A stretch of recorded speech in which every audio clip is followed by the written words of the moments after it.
Hello everyone, welcome to Marky Big Smoke. Thanks very much for joining me, really appreciate it. You might have noticed I'm having a bit of play around with my beard shape, just having a bit of fun with it. Also growing my hair long. You can do that when you're retired. Anyway, this afternoon I've been out in my garden, my very small garden, seeing what produce I can pick to have for tonight's supper. I found a few lovely long fresh stalks of rhubarb. They look absolutely wonderful, so I've picked them. And yes, you guessed it, I'm putting them with apples and we're going to make apple and rhubarb crumble, my childhood favourite. Freshly picked rhubarb from the garden today. One more stick. Unfortunately I didn't grow these apples, but what goes better with rhubarb? First time I've done this, guys. Thank you to Peggy and Andy, Page Family Homestead.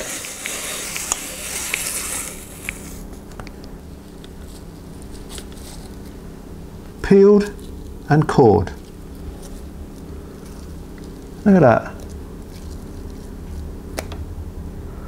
I'm going to chop that in half. I'm going to do a few more, and that's going to go in with the rhubarb, guys. Not at the same time because they'll require different cooking times. 4 tablespoons of caster sugar. It's got a little drop of water in the bottom of that pan, not too much, and I'm going to let that simmer for about 10-15 minutes and see what happens. Right, in less than 5 minutes that has already softened up, that rhubarb, so I'm going to pop in there the apples. The apples are not homegrown, they're already sweet, so I'm just going to pop them in. So I'm going to give that 5 minutes to stew down. Apple and rhubarb have been stewing for 10 minutes. I'm going to turn it off, let it cool down and taste it. In the meantime, let's go and prepare the crumble topping. 1.5 cups of flour, whole cup of caster sugar, which we should have put in separately, I just realised. It's too late now. And 80 grams of butter. I'm using unsalted butter here. In terms of a cup, that's almost a cup of butter. And I'm going to cut this into pieces to make it easier. And you know the next bit, guys. Basically, you just rub it between your fingers in the flour. Let's see if that works with the sugar. I'll try it over this side mostly. Don't forget, you can use demerara or brown sugar in this crumble mix, which some people say is healthier, especially my wife. I might sprinkle a bit of brown sugar on top, to be honest with you, as if we haven't got enough sugar already. Right, that's like fine breadcrumbs, guys. That's going to make a lovely crumble topping. Let me taste a bit of that rhubarb and see if it's gone sweet. Oh, that's perfect, yeah. It's got a little bit of tartness to it. I'm not going to say the obvious joke there. And that's going to go into our crumble bowl. I don't want too much apple, so I don't mind if a bit of the apple doesn't go in. I want plenty of room for a big, thick crumble topping. I don't know about you guys, but when I was growing up, the crumble topping was the best bit, wasn't it? I've got a room for a couple of thin bits, peeled by that free giveaway from Andy and Peggy. Look at that, that looks better, doesn't it, eh? Nice bit of presentation there. Now we're going to spoon our crumble on top of the assembled base.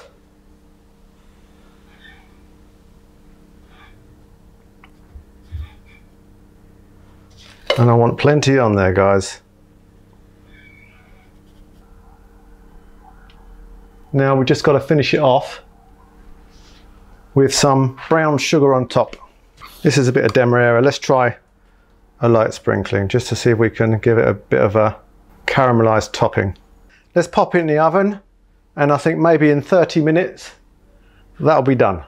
That's our apple and rhubarb crumble out of the oven, nicely browned, caramelized sugar on top. In total it took 40 minutes to cook in that small dish for that to cook through. So 35 to 40 minutes at 180 degrees C, and I'm not going to cut into it and eat it now. as you might have guessed, because it's going to be absolutely boiling hot. I'm going to wait 15 minutes and then we'll plate it up, put some ice cream with it, do a taste test. I don't know about you, but I like my crumble gooey and sticky.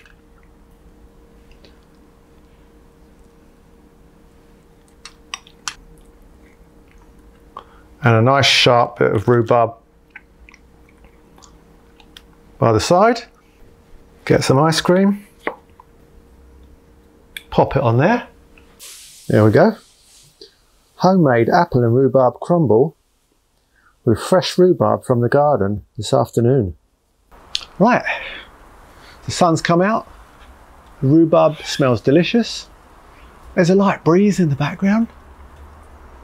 Let's taste that rhubarb crumble with the ice cream. Oh,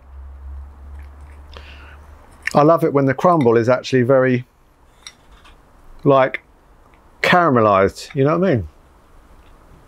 Here we go. Apple and rhubarb crumble. Mmm.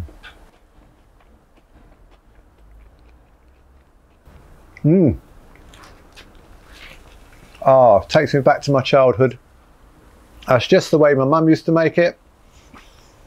The crumble is chewy, caramelized, sweet, soft and gooey underneath.